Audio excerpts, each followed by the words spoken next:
All right.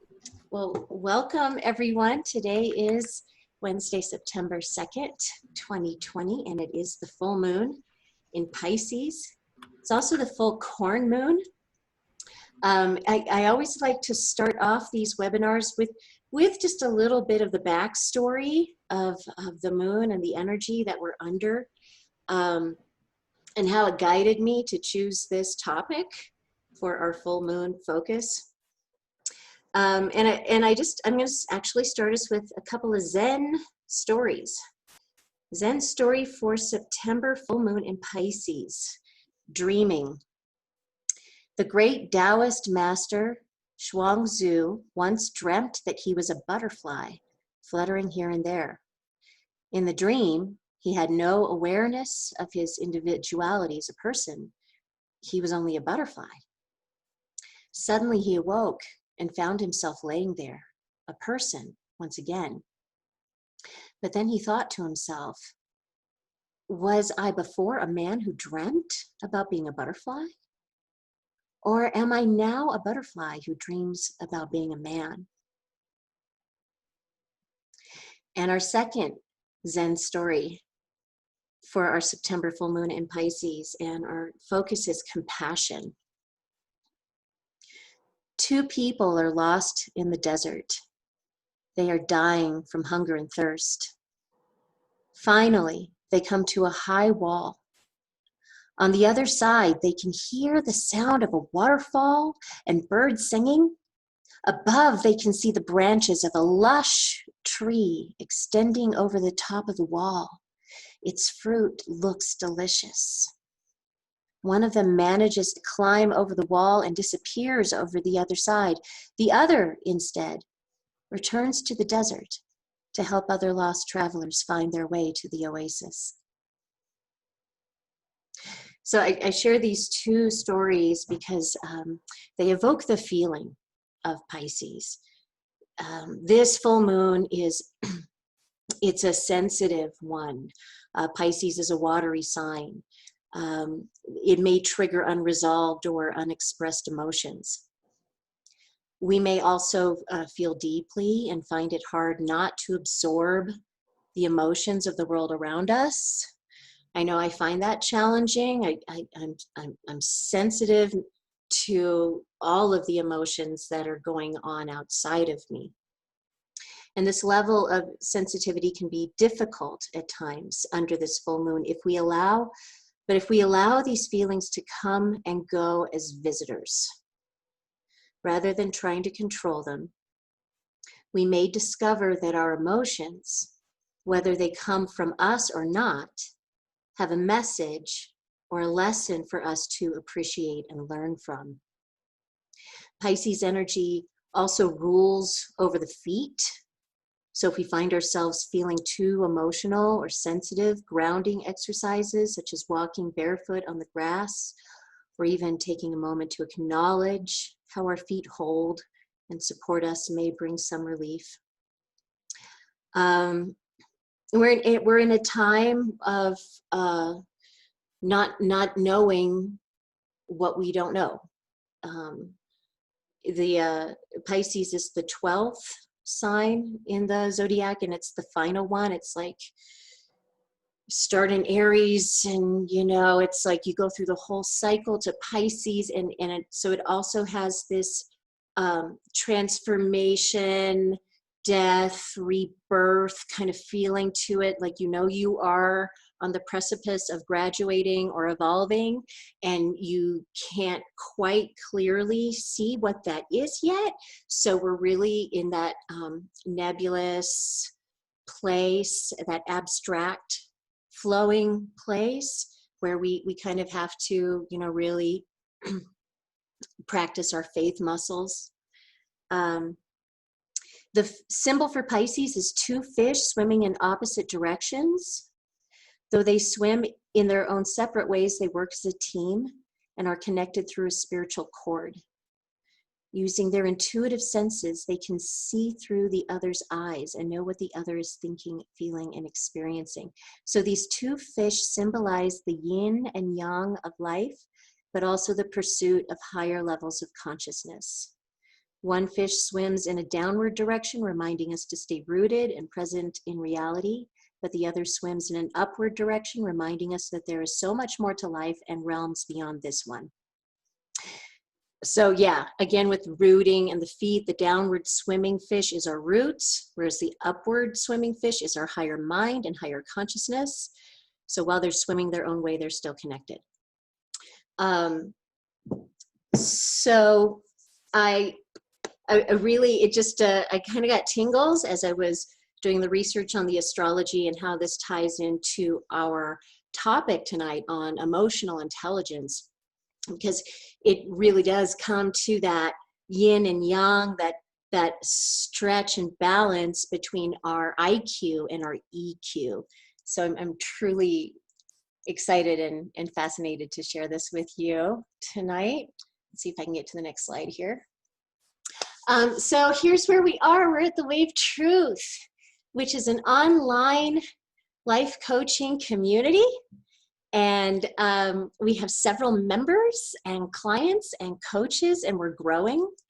We're attracting more and more people who are really seeing the value of doing their own work inside of a supportive community at the level that works with, that meets you where you are financially and time-wise. I'm Wendy Spurgeon.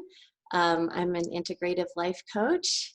Also pictured there is Shelly Chase. She's our writer and our life happiness coach, and she is on the line with us. She's going to have to pop off at 8 o'clock. Otherwise, she'd normally be co-facilitating. We'd be sharing the mic, but she's going to be participating, so we're pretty lucky about that. So, so I wanted to share who we are and where we are under the moon. This is our topic. Are you emotionally smart? Optimize your EQ for better relationships and a more fulfilling life. All right. So today, you're going to learn several key points about the concept of emotional intelligence that you can implement right away. And our training today is broken down into the following topics. What is emotional intelligence? How the brain functions with regards to our emotions. The need to be more in the present moment with what we're feeling. The 5 domains of emotional intelligence. And several key personal and social emotional intelligence tactics you can use to create more personal success. These are really meaty and tangible. And just before we jump in, a minute or two for quick housekeeping. I think, so I'm going to try here to just make sure that you're all unmuted from my side. And just ask if you have noise in your background, like that you know, be conscious of that. Keep yourself muted if there's unavoidable noise in your background. And there are several times throughout the training that I'll ask you to come off mute so we can debrief and have a little bit of conversation about what's going on here. So it looks like you're all good to go on my side. Some of you are muted. And you can just unmute yourselves when it's time to share. Awesome. And since we have lots of new friends, if you wouldn't mind just saying your name before you speak, and pretty soon we're going to get to know your voice, and it'll be like we've been best friends all along. So excited about that. And please be participative. These trainings are just, they're so much more valuable and fun when everybody gets involved. All right, so let's get to it.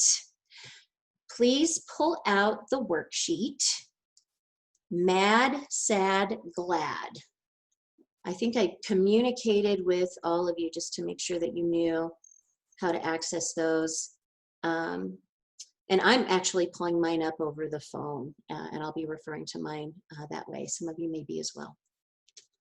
So now we pulled up worksheet number 1, Mad, Sad, Glad. And take 1 minute to identify personal situations where you have experienced strong emotions, a time when you can remember feeling mad, sad, or glad. All right, so that was the first part of it. So let's just go ahead and take a minute or so to identify personal situations where you had those strong emotions.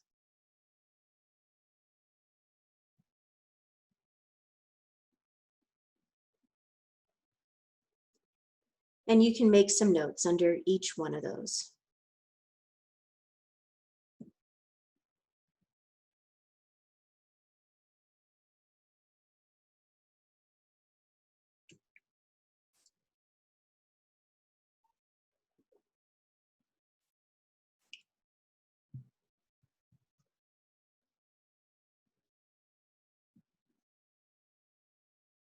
All right, and now take another minute and reflect on how each of these strong emotions affected you, which may be in either a positive or negative way. And so you can make some notes under number 2 at the bottom of that worksheet. Reflect on how feeling each of these strong emotions affected you, either positively or negatively.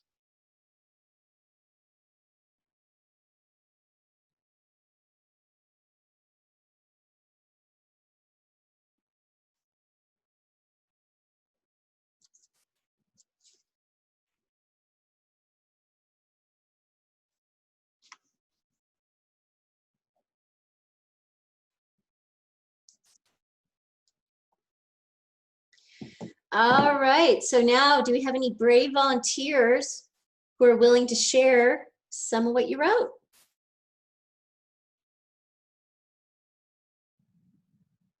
Step right up to the microphone. Oh, Lizzie's here, yay.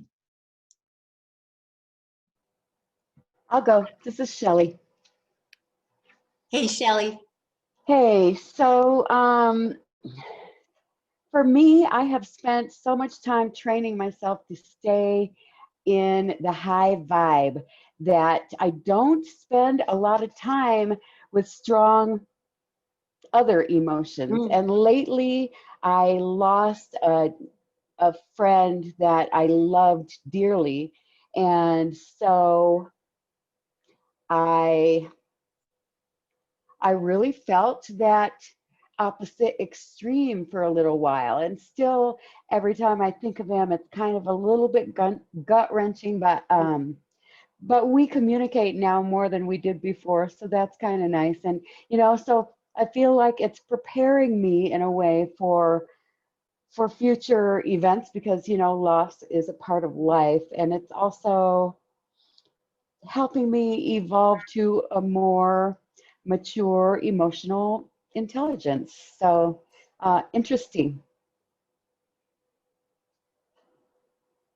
Thank you, Shelley. Thank you. Who else would like to share? Just step right up to the mic. Vicky. Hey, Vicky. Hi. Choose anyone. Choose anyone that's at a glass. Well, what stood out for you about that exercise? Because first was identifying. Oh, for me, it's mad. Yeah. Yeah, definitely mad. And how did that strong emotion affect you? The experience is not be frustrated with trying to assist others in their chaos or in their madness. When you're trying to be supportive of someone that's either healing or having some type of an emotional breakdown, and they're stubborn and rude and disrespectful and like insulting in a way, and then turn around and say, "Oh, I'm sorry, I was just crabby." I consider that abusive, and it makes me angry, and it frustrates me, and it makes me hostile when I love helping and supporting people. Like, it makes me not like my job or my natural gift. It takes me out of my loving, healing, soft, feminine element Mhm. because I feel disrespected because of my kindness, Yeah.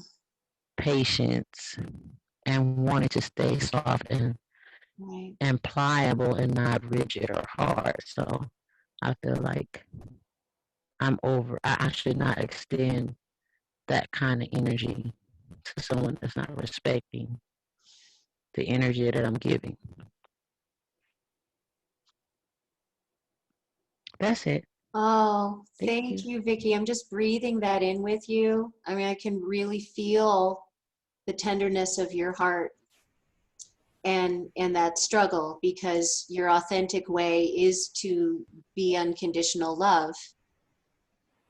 But then there's, it's like so open that those darts from the outside that have nothing to do with you, they get in and they sting, right? So there's risk involved with opening our hearts, and that's our natural impulse. So I think I'm so grateful for the vulnerability of your share and that you're here tonight. We are finding that right balance, right? And what those boundaries are that we need to hold, um, so that we can be the open-hearted, loving people that we are, um, without taking in other people's energy in a way that drains us. So thank you, Vicky. Oh, I'm so happy to hear your share. Do we have one Well, more? yeah, I can share. I know normally I'm pretty, happy, upbeat, don't take things too terribly serious. But it's been it's been a ruffle couple weeks, Yeah. and it's hard to be happy. I mean, I had some good news. I teamed up with Allstate. Unfortunately, yeah, and that was good, and I was happy and excited. On the reverse of that, though, I'm now becoming more and more aware of some really serious problems that I may not be able to help them save Mm. Allstate. And now I'm associated with that. Right. So not only is my name associated with a business that could possibly go down, I'm going to be out of a job again. Mm. And that has been such a struggle these past months. And and then I was really happy.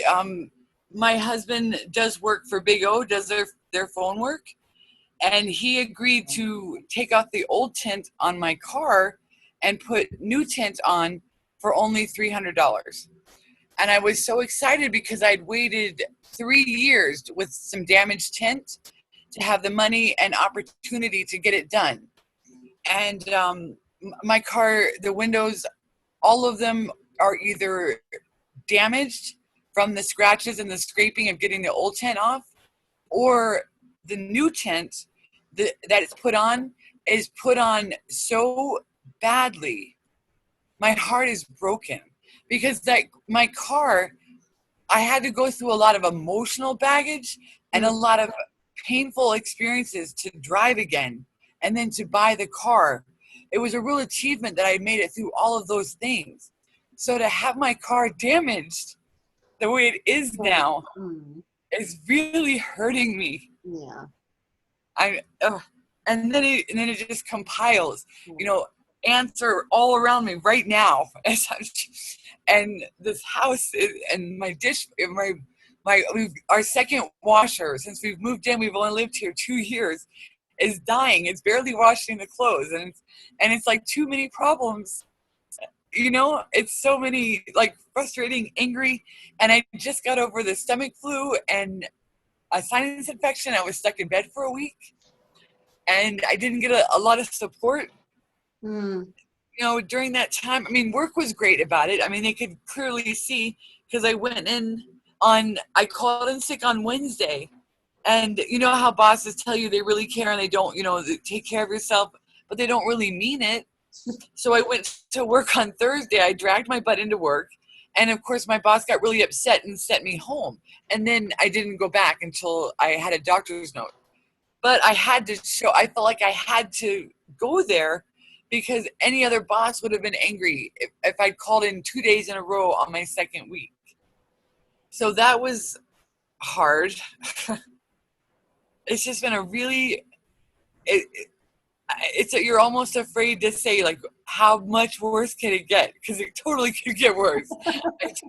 I do know that, but I feel like it's bad enough, and then this is enough. I'd like to stop now. You know, Melanie, I have to say it's good because I feel all of the emotions and the waves of emotions, right? Because I can hear your heart. I can hear, you know, the welling up, and then there's the, you know, the surrender, and it changes to laughter, and yes, there's so much that's beyond our control, and all we really have control over is our perceptions, what we're making things mean, and whether that perception is going to support us to keep going in some direction, because, you know, eventually that's what it comes down to. Whatever you're doing, keep pedaling in some direction, or else you're going to fall over, right? So just avoid cliffs. So I hear your heart, and that's a theme. Like, I'm hearing the power and the emotion that's being expressed through all of us so far tonight. So thank you all for your shares. And I wanted to transition. So the slide that we have up here right now, what would it be like to live our lives in an emotionally intelligent way? We can see how emotions play an important part in our day-to-day living.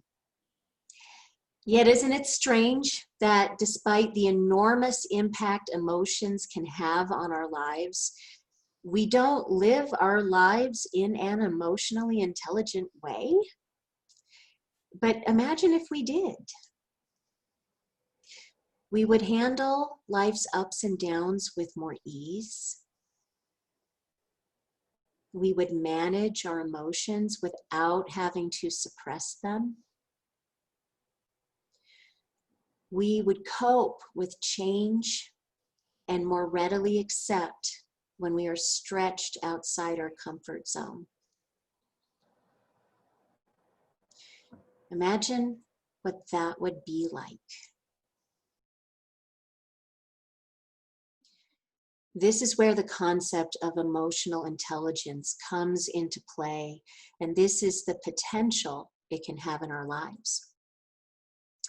So in the next hour, we will seek to understand the true nature of what it means to be emotionally intelligent. And we'll start by defining this concept. So please pull out worksheet. What is emotional intelligence? That's worksheet number 2. What is emotional intelligence? And I'd like to ask you to take notes on the short presentation I'm about to give. And when I'm done with this little lecture, I'll ask you to share what stood out for you. So what is emotional intelligence? Typically, when we think of the word intelligence, we equate it to someone's mental abilities, how they use logic or reason. In other words, we don't typically think about emotions in an intelligent way. That's where the concept of emotional intelligence comes in. During the industrial age, we have predominantly focused on the rational thought and downplayed our emotions. But now our view of emotions is changing.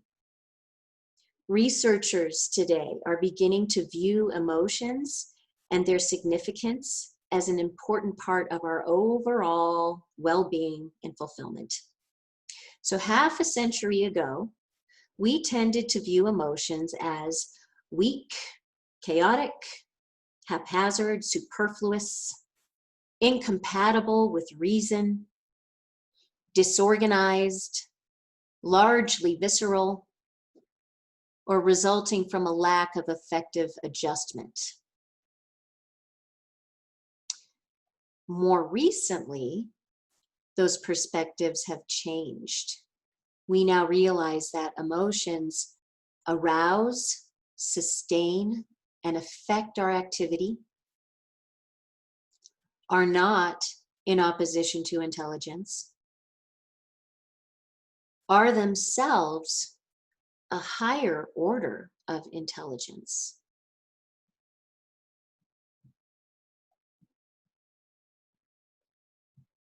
Get to this next slide here.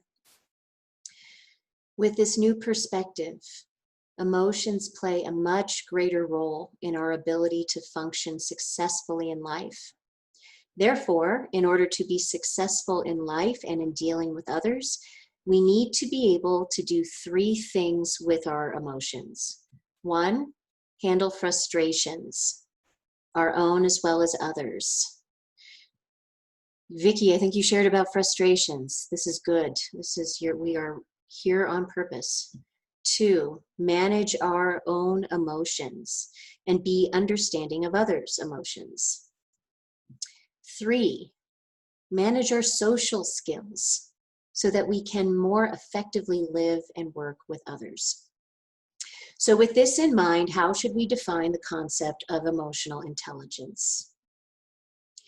Emotional intelligence can be viewed as the ability to understand our own emotional state and the emotional states of those around us.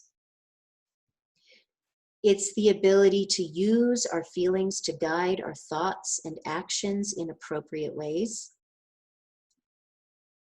And it's the ability to monitor our own as well as others' feelings and emotions. Emotional intelligence, then, is all about self-awareness and managing feelings so that they are expressed appropriately. It is not about suppressing emotions, but more just being aware of them. It is being aware of others' feelings and demonstrating empathy towards them. Emotional intelligence helps us to avoid unhealthy relationships. It allows us not to waste valuable energy on negative interactions with others. If we are more emotionally intelligent, we can also handle stress and disappointment more effectively. In summary, emotional intelligence is the ability to understand the emotions of ourselves and others. It enables us to effectively deal with people and problems in ways that reduce anger and hostility, develop collaborative effort, enhance life balance, and produce creative energy. So let's just take a minute or two to solidify your notes.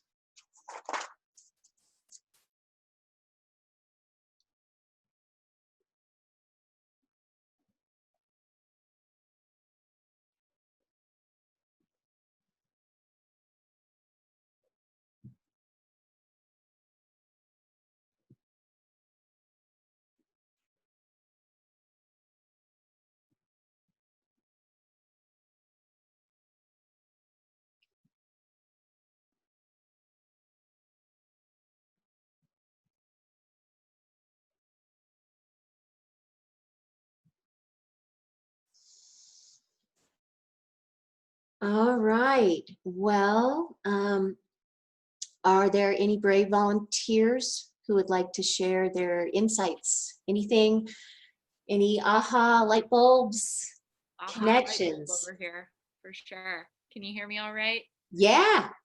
Yeah. All right. And I have Nicholas here as well. I know it's Nicholas! the name. He's here. He's yes, he's here as well. But wanted to quickly, and I think it kind of dovetails from the past worksheet as well.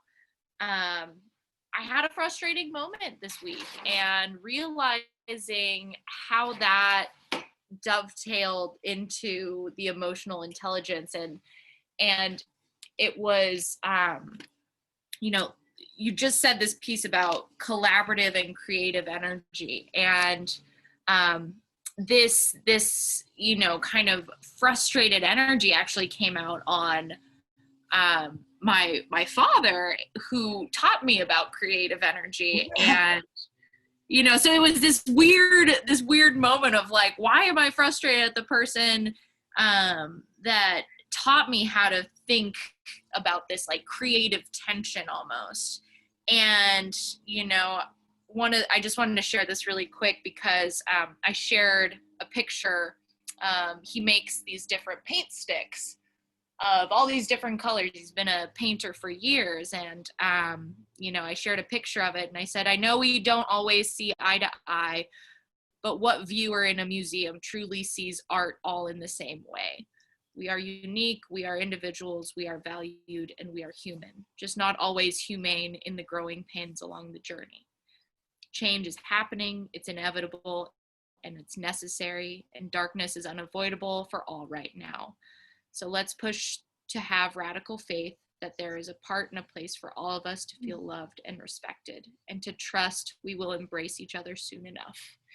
And, you know, those frustrations about not being able, like one of my frustrations is just being a people person, not being able to hug the people that I love. Yeah. And to hold that close. So I just wanted to share that because the creative ways of figuring out how to relate to each other, it's coming up more and more for me. So thank you for holding space. Thank you for that powerful share. My goodness, that was beautiful. Thank you, Lizzie. Does anyone else have something they'd like to share before we move to the next piece here? Any other thoughts or insights?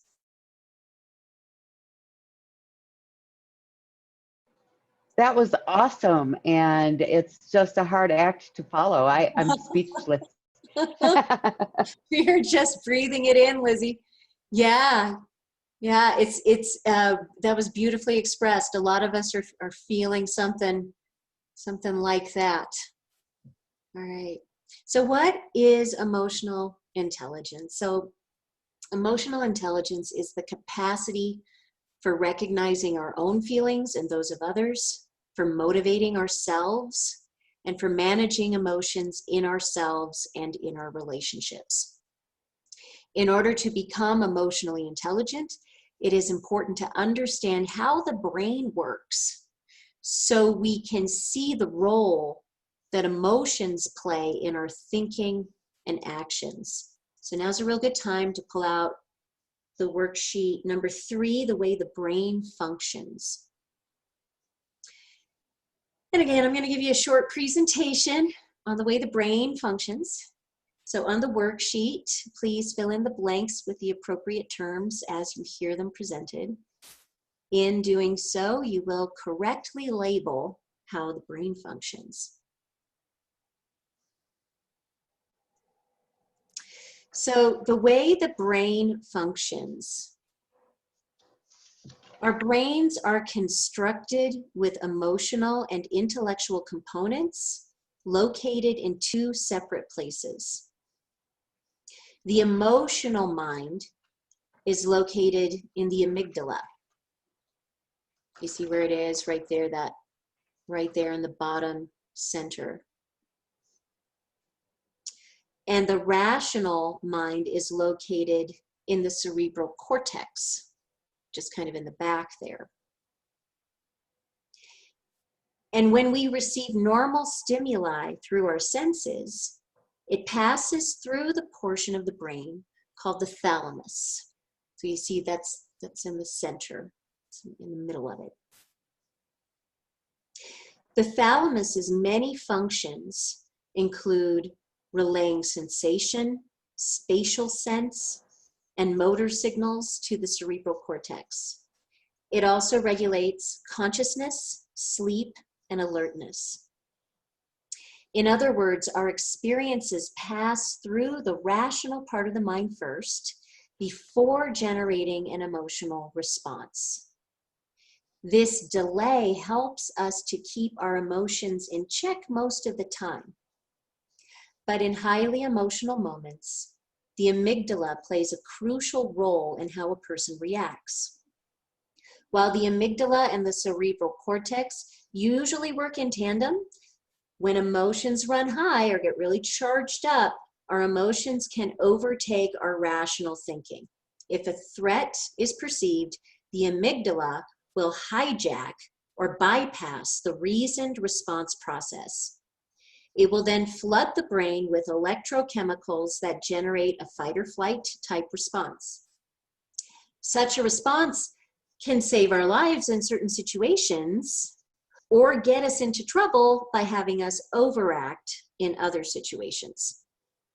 So in other words, our hot buttons get pushed, leading to a strong emotional reaction such as defensiveness, road rage, physical outbursts, ill feelings, and our highly charged reactions are often felt by those around us. This is why the brain's system is what scientists refer to as an open loop system. This means that our physical systems interact with and affect one another. So my emotional state impacts yours and vice versa. And I think we innately know that. We can feel it.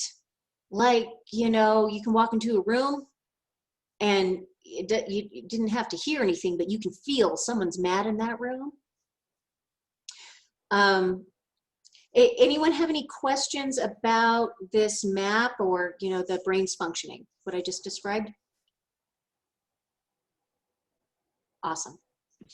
Wait, hold on, Wendy, this is Nicholas. Hey. Hi.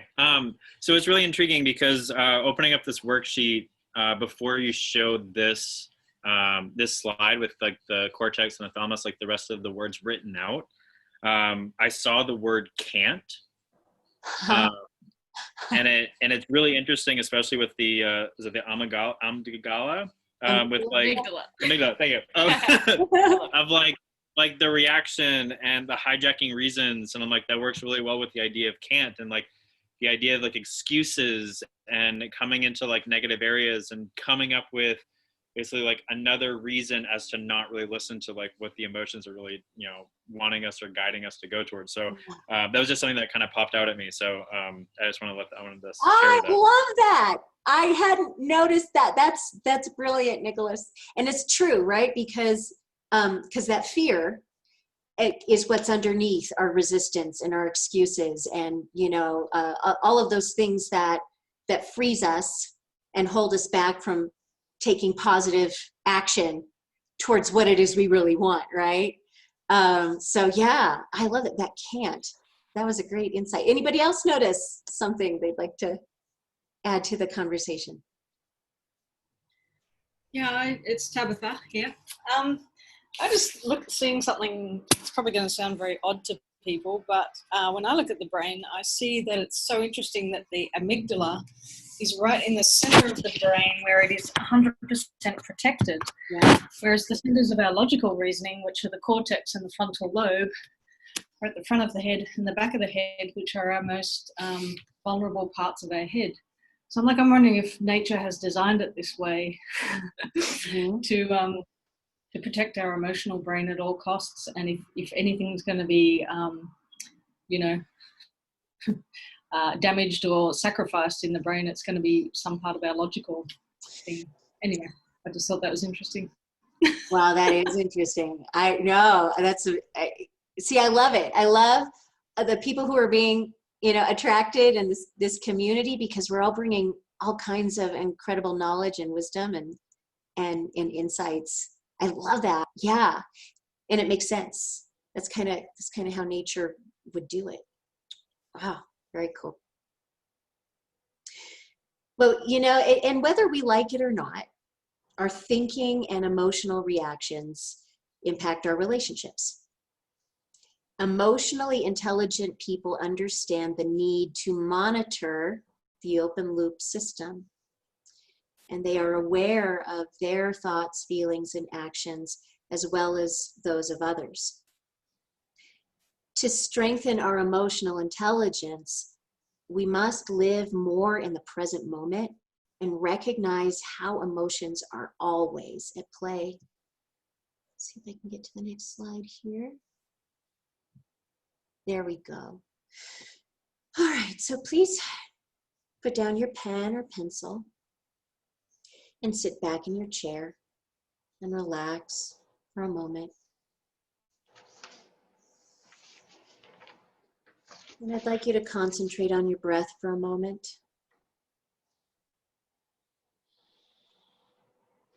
Following it into and out of your body.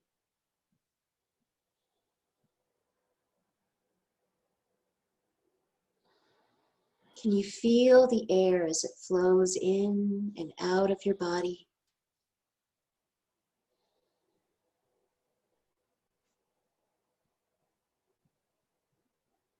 Can you feel your chest and stomach expand and contract as you breathe?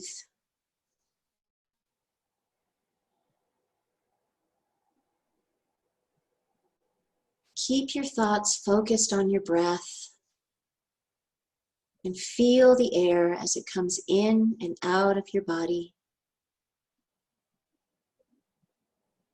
Still fully aware of what your body is doing. Chest and stomach expanding as the air flows in. Chest and stomach contracting when the air goes out.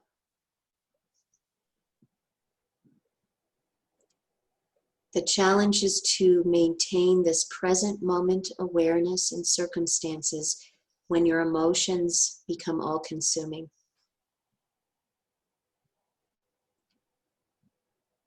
What are you thinking about right now, if not your breathing?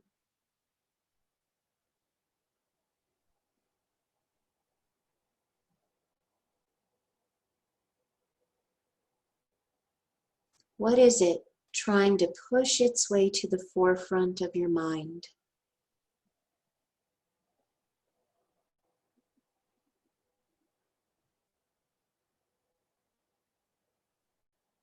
What feelings are associated with your current thoughts?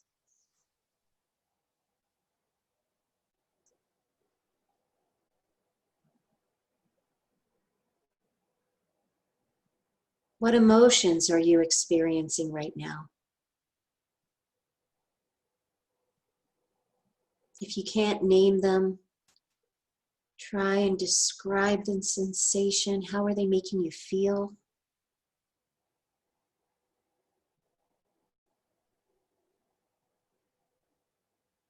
Now take a minute or two to reflect on your feelings and to identify the emotions you're experiencing.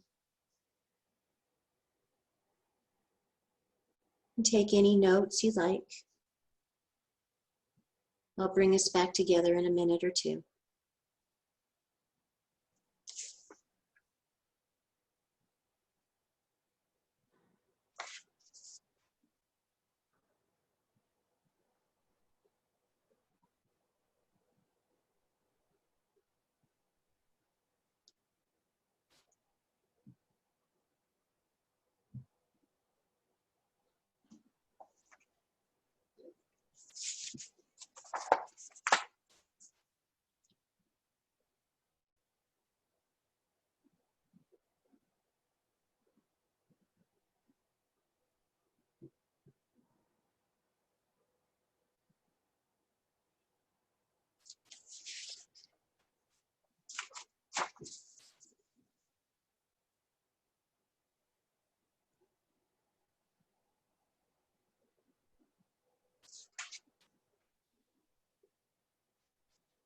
All right, let's slowly come back together and debrief that experience a little bit.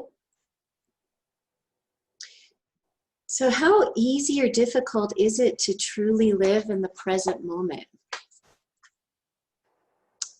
And what do you think keeps us from living more fully in the present moment? and identifying the emotions that we're experiencing. What thoughts come up for you about that?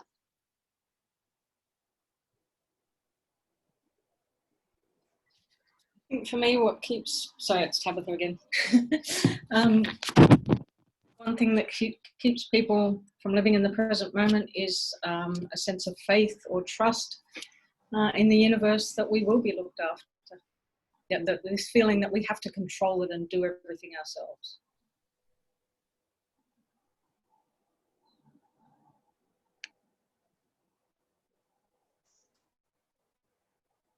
Yeah, the ego and limiting beliefs that comes up for me. Like if I have a belief that the world is not safe, then I'm constantly on the lookout for what's wrong and what can threaten me. So, I think, and some of those things are, they're subconscious, right? They take work to bring into our awareness and heal and transform and replace new empowering beliefs. But I think some of our programming and conditioning, really,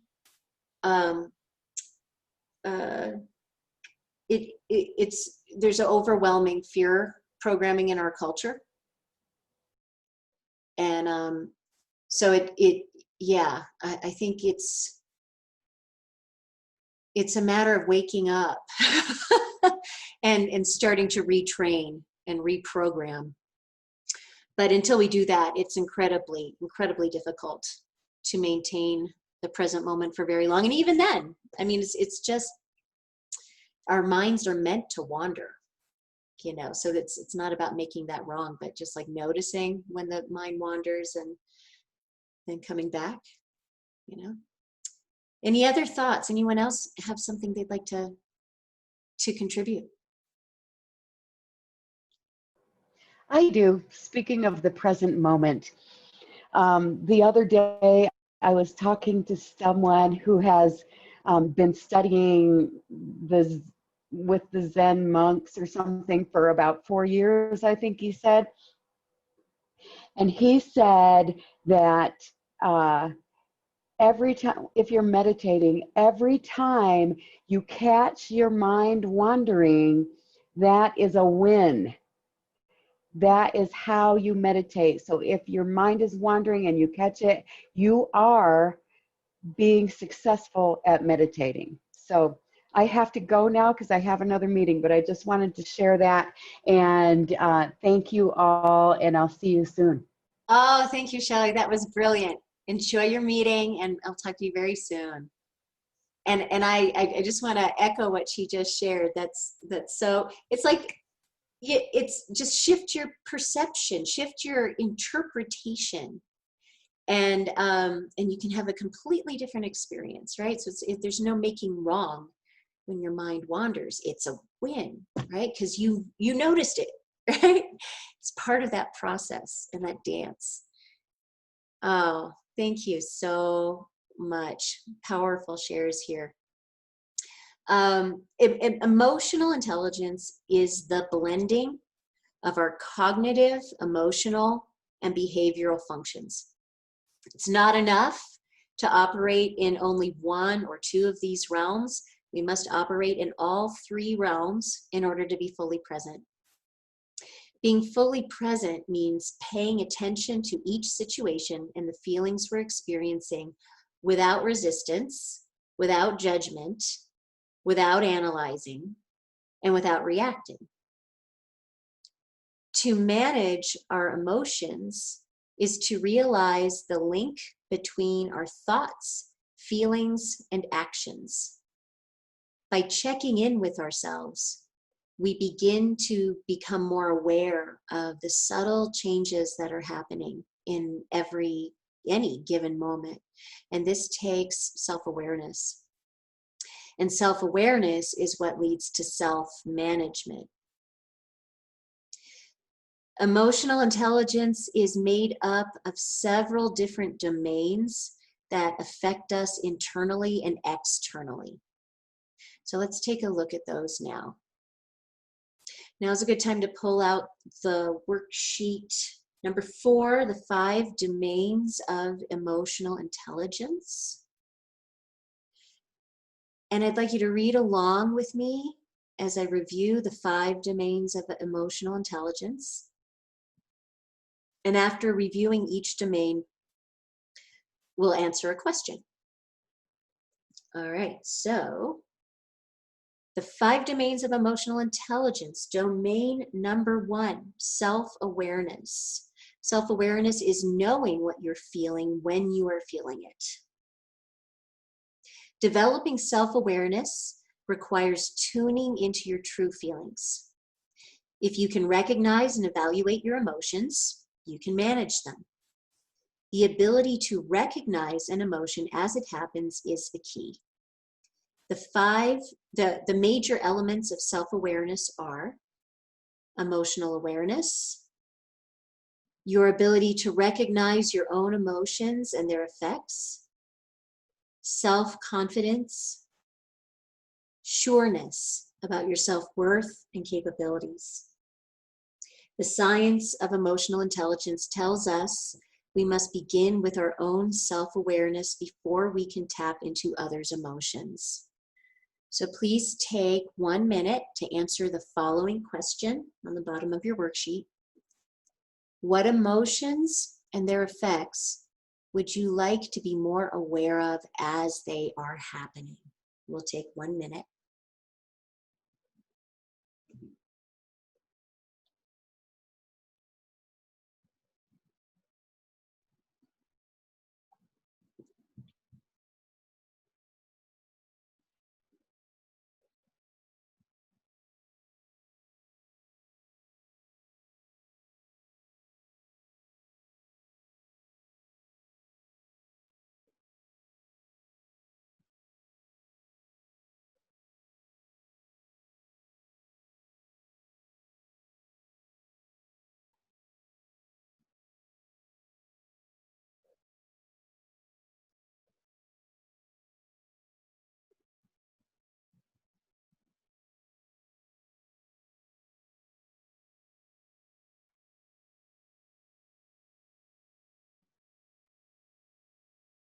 All right. And then domain number 2, self-regulation. Self-regulation is using your emotions to serve you and not get in your way. Self-regulation is also the ability to recover well from emotional stress. From self-awareness flows self-regulation. Self-regulation is handling your feelings to respond appropriately in an emotional situation. Without knowing what you're feeling, you can't manage those feelings. Regulation is less of a concern when dealing with positive emotions, but negative emotions such as anxiety, frustration, anger, rage, sadness, or panic require more regulation. Self-regulation involves self-control, managing disruptive impulses, maintaining standards of honesty and integrity, conscientiousness, and taking responsibility for your own emotions. So please take 1 minute at the bottom of your worksheet to answer the following question. What emotions do you experience that feel most disruptive to you in your life that you would like to regulate? 1 minute.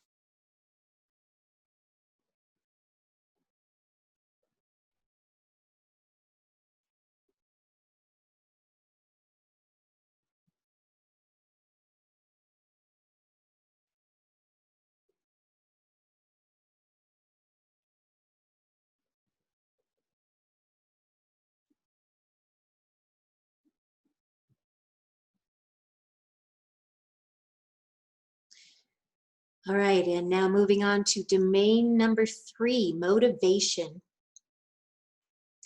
Delaying gratification to pursue important goals and persevering when faced with setbacks or frustrations. Personal motivation requires clear goals and a positive attitude. We must ready ourselves in order to act on opportunities, regardless of whether you have a predisposition to a positive or negative attitude. You can, with effort and practice, think more positively.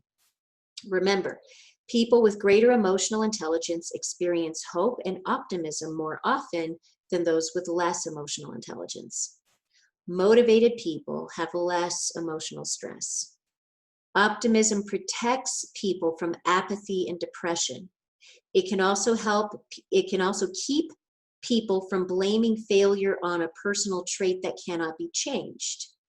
If you catch negative thoughts as they occur, you can reframe them in more positive terms, which can help you achieve your goals. So now take 1 minute to answer the following question at the bottom of your worksheet. What emotion motivates you to be your best?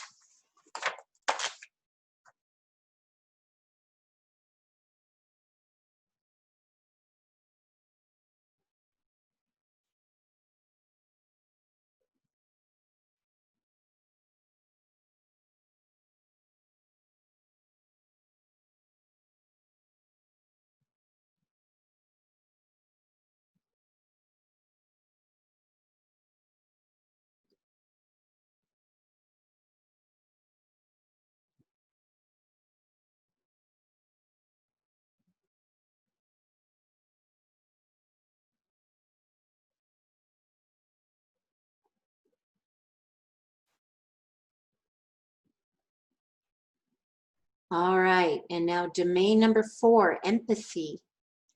Empathy is sensing what others are feeling and seeking other perspectives. Empathy is the ability to recognize another's emotional state. The more skillful you are at discerning the feelings behind others' signals, the better you can control the signals you send. Empathy involves listening carefully, picking up on what people are truly saying and responding accordingly. Stephen Covey describes empathy as listening for emotion, which in turn makes people feel understood. To be more effective when being empathetic, try these techniques. Recognize your own bias. People who are angry or in a bad mood notice another person's bad mood more readily than another person's good mood. Put aside your own feelings. When you have your own emotional agenda, it interferes with your ability to empathize with other people's feelings. Be attentive to cues. Tell people what you notice and ask for confirmation of what you're sensing. So now take 1 minute to answer the following question. To what degree are you able to recognize someone else's emotional state?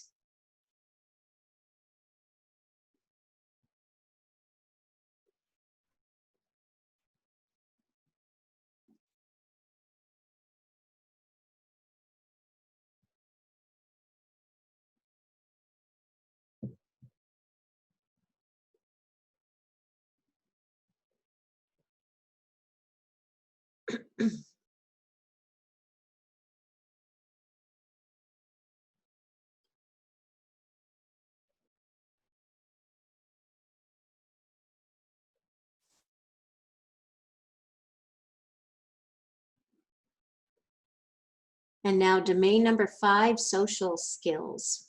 Social skills is the ability to interact with others comfortably and cooperate during those interactions. Of all the domains, social skills is the easiest to recognize. Social skills allows us to connect with other people. Social awareness builds on the domain of self-regulation in that it allows us to access and express emotions in appropriate ways.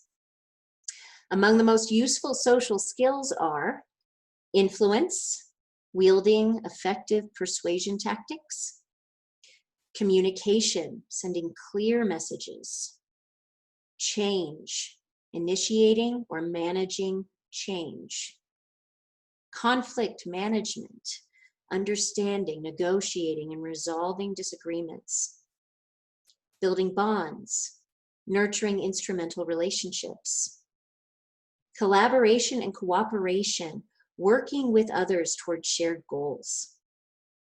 So now take a minute to answer the following question.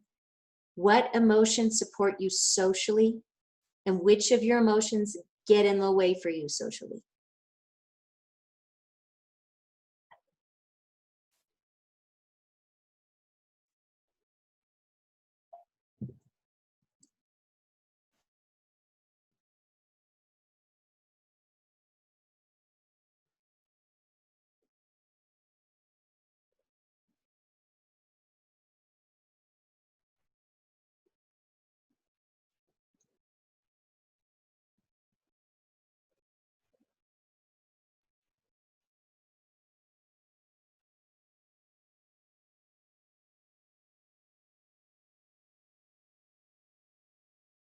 Great.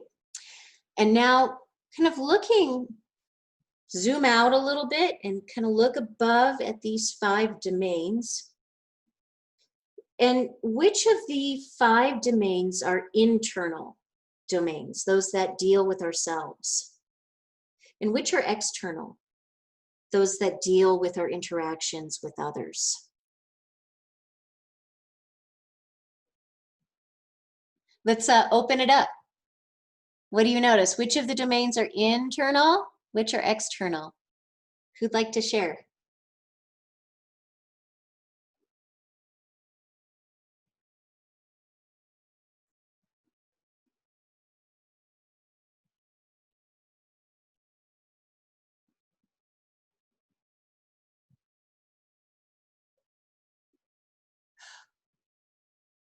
All right. Yeah. Does anyone want to share?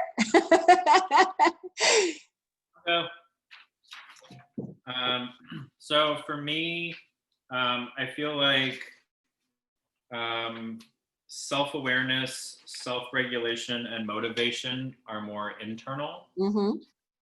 And I feel empathy and social skills are more external for me. Yeah, that makes a lot of sense. And why do we want to be aware of our emotions both internally and externally?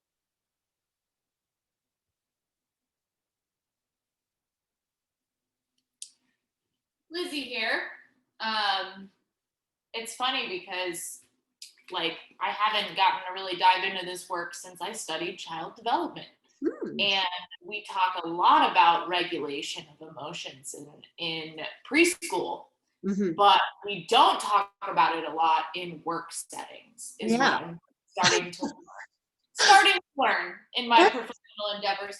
And so the idea of, I mean, it's funny because I was even like, what are emotions?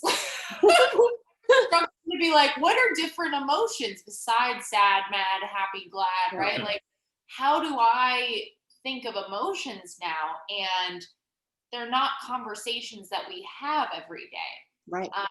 Versus when I was in a classroom with children and literally you have emotional charts up because some children, and I always say like we're just children trying to figure it out as adults, but in preschool you have an emotional chart. I remember seeing it when I was younger too, of like, what are you feeling today? And it's all these different emojis, right? So now we have emojis to let us know how we're feeling in a day. But a lot of times we don't, you don't start your morning meeting in a professional setting saying, what emoji are you feeling today? Right. Instead, it's this very passive feeling in most ways. And we ask, how are you? And people are like, I'm great. And like, no one digs into that emotional ability to have a conversation about uncomfortable feelings or so that's coming up for me. All in a day. That is that's a powerful insight there, Miss Lizzie. And it's true. It's like, because I used to teach in a preschool, And if you're happy and clap your hand. I mean, it's about, at that age, it's like, what is the name for what I'm feeling right now? So it is about that. And somewhere along the line, as we grow up, it's like, whatever you're feeling, stuff it down and just put on that face and muscle through. And nobody really trusts, if you're asking them how you feel, that they actually want to hear it, right? And we do tend to have some programming to feel shame around expressing certain negative emotions, especially women. This like, and crying too. I mean, just so much shame about crying, regardless of your gender, right? It's weak, it's needy. It's human. And so much of our humanity is made wrong. And emotions are like the weather. It changes, it comes and it goes, and even in a split second. And when you look at the emotions of a baby, you can see how natural it is for emotions to come and go. 1 minute the baby is happy, and the next minute the baby's screaming, and then it's giggling, and but that's just natural, and there's no judgment around it. The baby's not judging his feelings, right? They just are. That's just what's happening, because we're in the present moment. That's the weather. And I sure would love to see a shift, a paradigm shift towards having some real check-ins at the beginning of the day with your team, and modeling how healthy it is to just be honest and authentic with where you're at, that all parts of us are accepted here. And then when you do that, then it's like it's not a distraction. It doesn't pull away from what your intention is, what you're trying to co-create together, because it's been acknowledged. All of the parts of us need to be seen and acknowledged, owned and embraced, and released when they no longer serve us, right? So, and all of that takes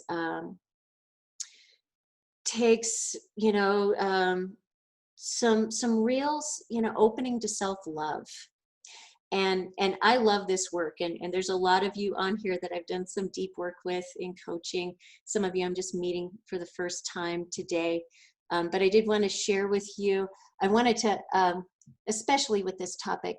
Oh, I see. There are some bullets here I didn't get to, but I want to give y'all a participation gift for showing up today. Healing Your Heart coaching. It's based on Jungian shadow process work. I'm a certified integrative coach, and Debbie Ford was a real transformational pioneer. So she was my teacher. I certified at the Ford Institute. And Healing Your Heart coaching is based on spiritual divorce, and it's an unparalleled program that can just truly show you what it means to fully love yourself and others without ever compromising yourself in the process. So I'm just going to invite you to write down that link at the bottom there. You see thewayofTruth.live/heart to reclaim, or just to claim your participation gift, which is an audio and a sample session. So I wanted to share that with you. Go ahead and write down that link. And then, our next New Moon Sister Circle is in Virgo. That'll be September 17th. And our theme is Sovereign Woman. I rise beyond society's expectations. And this is a free women's circle that meets every new moon. And we meditate. We synchronize with sister circles that are happening all around the planet. So it is a global sisterhood meditation every new moon on these transformational themes. So, and to get that link, you want to go to thewayofTruth.live/sisterhood. See how easy it is? We've got we've got the one we just saw, which was heart and sisterhood. So just 2 little tags to remember there. And then this is so exciting. Oh my God. You're all going to be hearing more about this, but the Way of Truth is starting some new traditions. On the summer solstice, we had this big, long virtual vision board party that was just profound and, you know, really inspiring on the summer solstice. Now we're coming into the autumn equinox, and this is a profound time to work on balance and to innovate. And so what we're putting together here is a virtual innovation summit. And it is several days long, and there are ways to participate for free. And we actually need volunteers. We need market research volunteers and people who are willing to roll up their sleeves and kind of work together to create, to learn design thinking process and pivot your heart-centered business for the digital and virtual marketplace. So there's just so much more on that page than I want to spend time with now. But really, really powerful trainings. So go to thewavetruth.live/equinox for that. So those were the 3 little things I wanted to share with you really quickly. And now we're going to move on to personal tactics. So now we're on worksheet number 5. Pull out worksheet number 5, personal tactics. And I'm going to give you about 2 minutes to read through the strategies presented and highlight 1 or 2 tactics that will help you develop your own emotional intelligence. Even though all the tactics listed could be helpful, please try to narrow down your selection to just 1 or 2. We are more likely to experience success when we focus on just 1 or 2 initiatives rather than trying to accomplish them all. So personal tactic number 1, become emotionally literate. Label your feelings rather than labeling people or situations. Use 3-word sentences beginning with I feel. I feel impatient versus this is ridiculous. I feel hurt and bitter versus you are an insensitive jerk. I feel afraid versus you are driving like an idiot.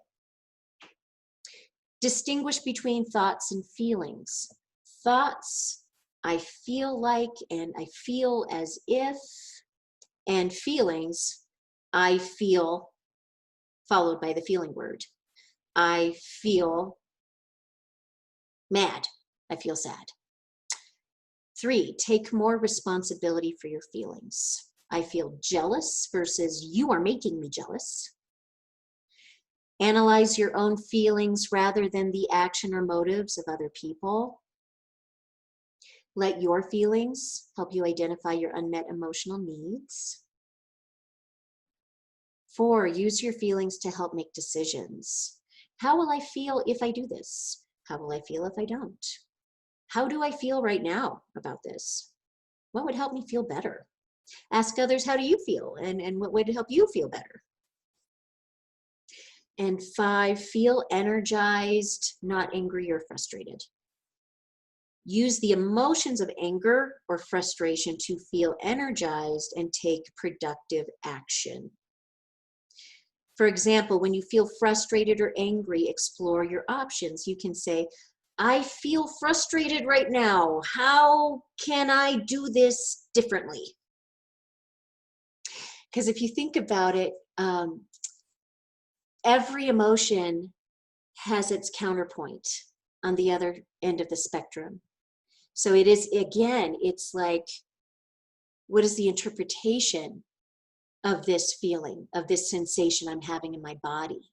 Can I shift anger and frustration to motivation or determined action? Can I shift my feeling of fear into a feeling of excitement? Because all those feelings are very, very similar vibrationally. The difference is in the thought, how you are interpreting it. And if you can shift that, you can really use all of your emotions anytime, all the time. So take another minute and write on your worksheet why you feel implementing that tactic would benefit you. So let's just give it a minute to finish your notes, and then we'll open it up for some sharing.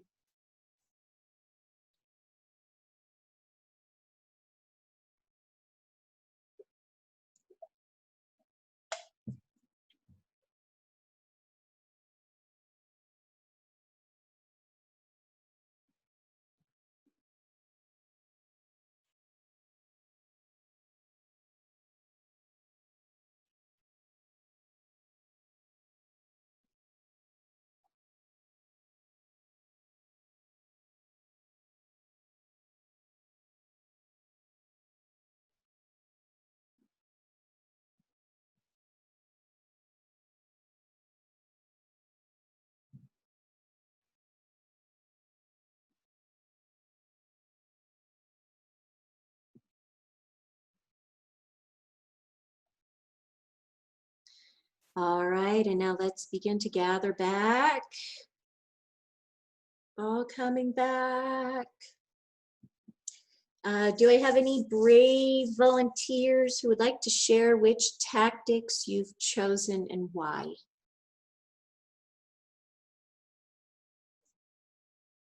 Oh, Carol has raised her hand. Okay, let me get you unmuted, Carol. Okay, I think you're good to go, Carol. Just unmute yourself. And Carol, I think if you scroll to the bottom of your screen, a toolbar will pop up, and then you can just scroll over to the left. You'll see a microphone icon, and open up your mic. You can give that a shot.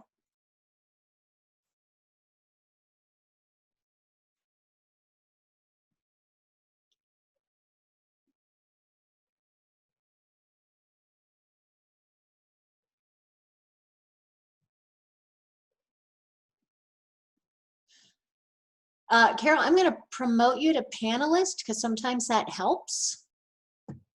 Sometimes as a panelist, you have better control. So why don't we give that a shot?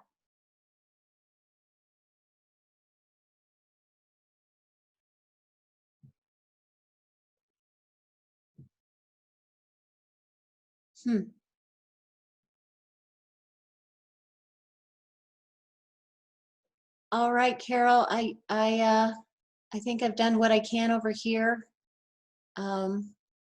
If you have a share, why don't you go ahead and type it into the chat, because I sure would love to hear your takeaways. And in the meantime, would somebody else like to pick up the talking stick and share which tactics you've chosen and why?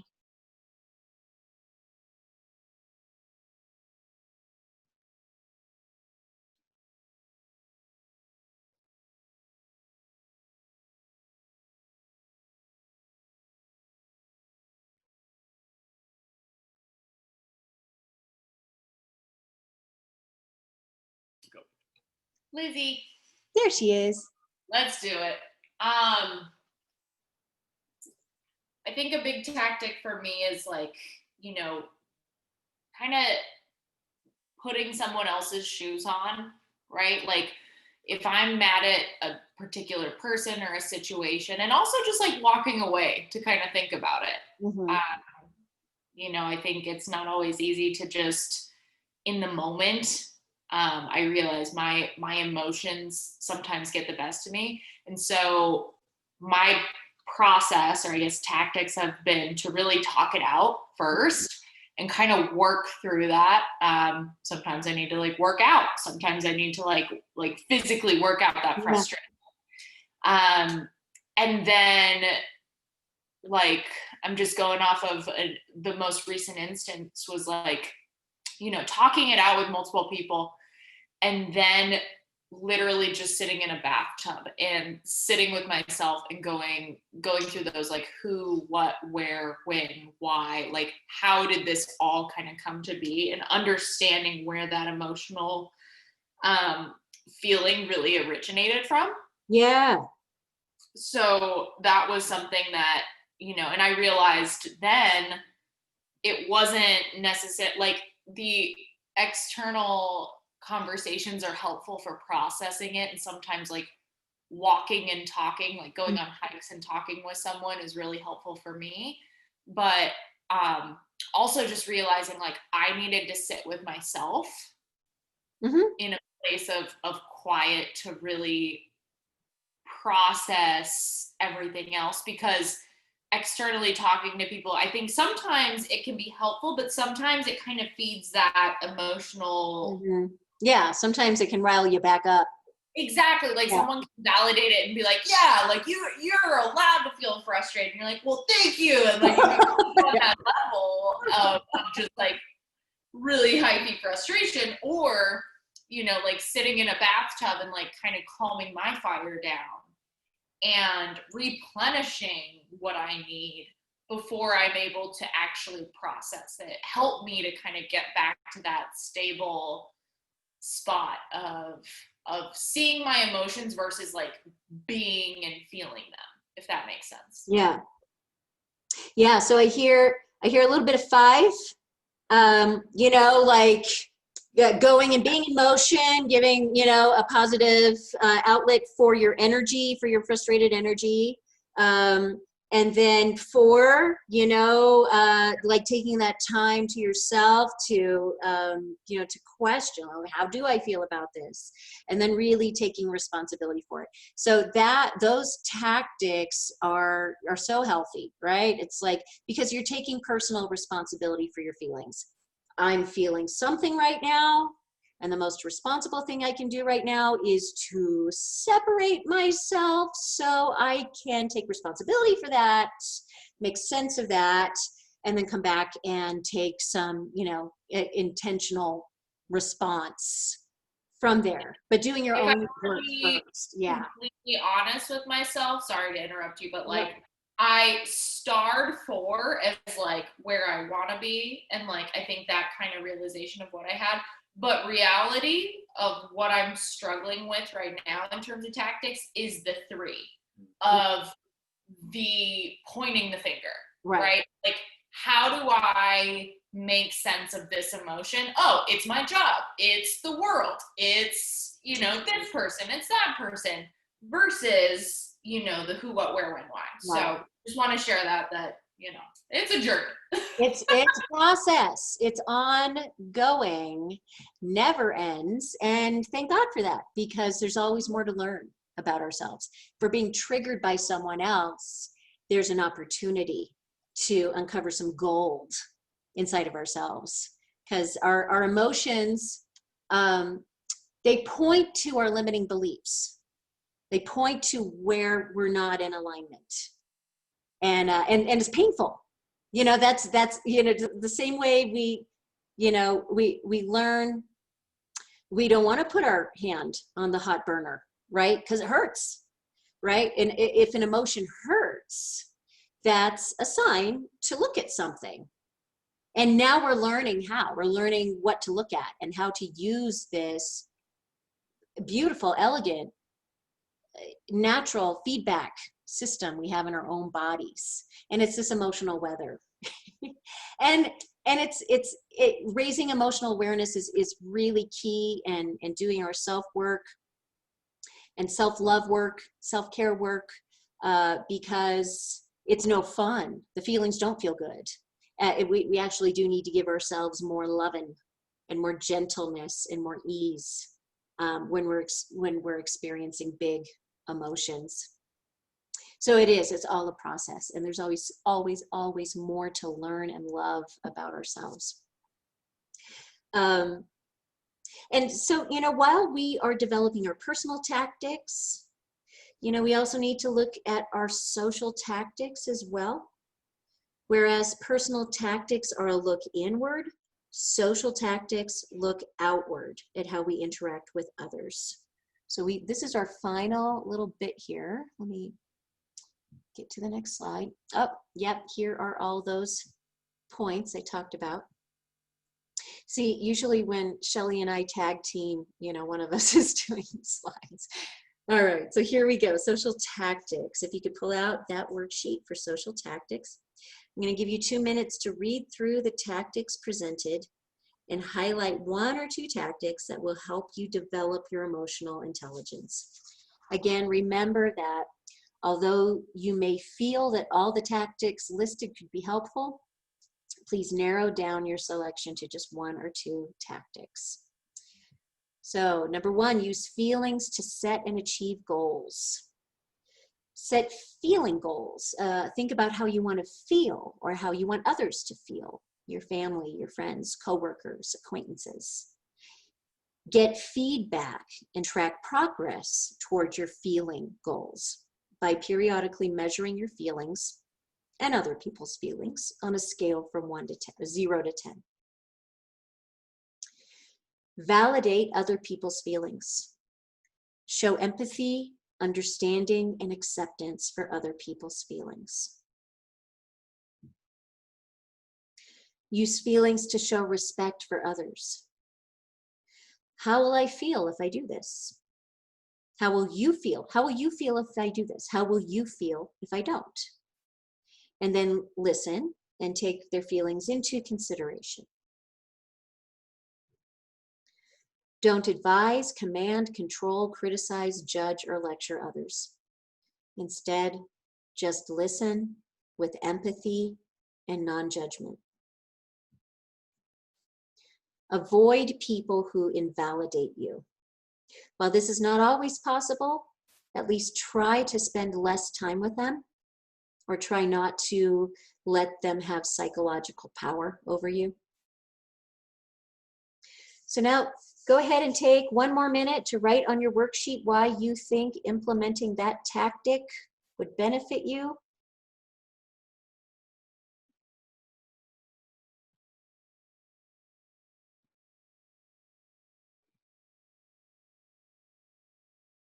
And now let's end our exploration of emotional intelligence by clarifying the learning that has happened during this full moon webinar.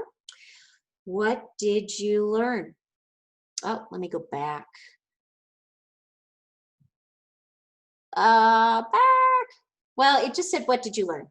So I'll just ask you to offer a short laser phrase on what you learned. Who would like to volunteer?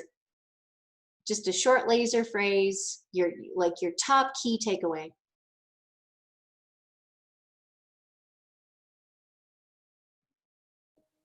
It's Nicholas. So I've had going through these worksheets. I've actually had like one area in my life that a lot of these have kind of drawn back to, and it's becoming a creative director. My entire career, I've been a designer where I've always been behind the scenes, and I'm kind of in the back in like the cave, and like just my work is speaking for me. I'm like part of a team, but I'm always kind of like, no one really ever notices me, which is fine. That's what you do as a designer. And now, like exactly like this image, I'm literally coming out of the darkness and standing completely alone in the middle of the spotlight.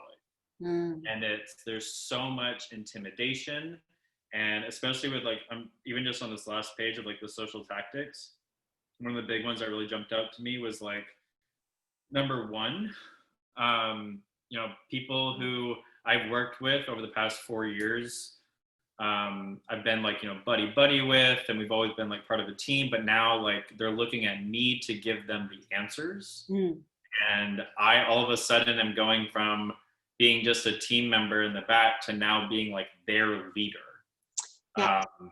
And it's terrifying. And it's just, there's all of this like expectation to deliver. And especially with like COVID, like my entire industry stopped. So now it's like I'm I'm almost, there's, I don't know, there's like this level of just the word expectation. Yeah. Like, I'm supposed to deliver. I'm supposed to be doing things that I haven't done before, and I should just instantly know how to do them. And the people in this company who have been there for 15, 20 years are looking at me like I'm a joke, because I can't lead them in ways that I've thought that I know how to do. And in areas where, you know, we've talked about this, where, you know, I'm opening up my mind, where, you know, they'll know something that I don't know, and at the same time kind of encouraging myself that I know things that they don't know. That's right. And kind of like reverberating and like bringing that feeling back. But there's many moments where there's a lot of social cues that I'm missing, and I'm working with people who are, you know, designers who are very set in their ways, and to have a younger person come in who, you know, they're like, you know, there's no way that they're going to take advice from someone who's 20 years younger than them. So it's just, there's a lot of different emotions and a lot of different feelings and approaches, and so much confusion and intimidation, and yet at the same time there's like this adventurous feeling and trying to be innovative and bold and like stand on my own and like really show them that I can help them, and we can make like the best event or the best design that we possibly can. But it's just really intriguing, going through this entire exercise, that of all the ideas and everything that's going on right now, that's the one thing that has been like, that like one story and experience has carried me through this entire like evening experience. Oh, wow. Thank you. And there's, you touched on this. There is, as terrifying as it is, there is tremendous opportunity in here. And it's very murky, right? Pisces is still, you know, it's still very murky and mysterious and dreamlike, and you know, the cursed house are, you know, we can't quite put it into, you know, into physical form yet, but it's like, this is, the world is completely changing, and to embrace that, to embrace, you know, what is possible. Okay, so here we've got certain limitations, but what is opening up? What is the you know, the window that has opened because this door is closing? What's the potential there? And so, and we're going to be working, you and I, so, you know, this is ongoing conversation. This is ongoing, you know, journaling and reflection, checking in with inner wisdom. But it, you know, I just encourage us all to be curious, to open up that beginner mind and observe, and, you know, allow yourself to see things that maybe you haven't seen before, and to follow your curiosity and your natural love of learning, because there's incredible potential here. That's, if anything, I wanted to put that into the space for, you know, for any anxiety that we're feeling. Everything that we have learned up to this point has prepared us to be where we are right now, and to step into the spotlight, just like that slide shows. All right, I see we are a few minutes past our time, so I just want to leave you with the following quote. Men are not disturbed by things, but by the view they take of them. That is Epictetus. Epictetus, that guy. And but yeah, it's about that interpretation. It's not the thing, it's not the circumstance, it's not the situation, but the view that we take of them. So thank you all so much.